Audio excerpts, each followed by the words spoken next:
Pemirsa, hewan peliharaan milik warga berkeliaran secara bebas di Jalan Sum, Kabupaten Muratara, sehingga cukup mengganggu pengendara yang melintas.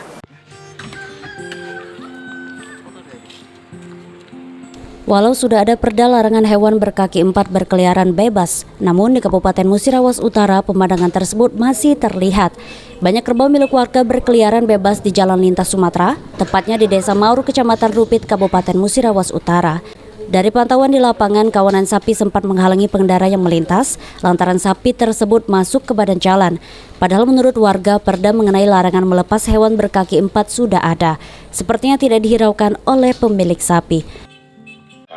Untuk dihimbaukan di kabupaten supaya dilakukan pendekatan dengan yang pemilik itu, bagaimana mengalihkan tempat kerbau itu mencari makan tidak melintasi jalan umum.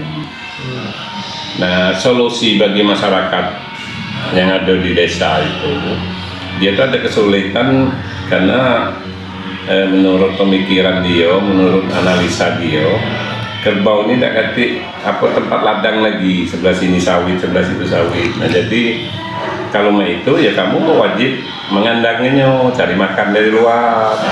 Itu ya seharusnya dikandangkan, tapi kami masih sosialisasi sekarang. Kandang, fasilitas kita tangkap, kita kurungkan. Oleh karenanya untuk Satpol PP Muratara menindak warga pemilik sapi yang masih melepas hewan ternaknya ke jalan, karena sejauh ini sudah banyak kendaraan jadi korban akibat kerbau tersebut. Adia Rianza, PAL TV.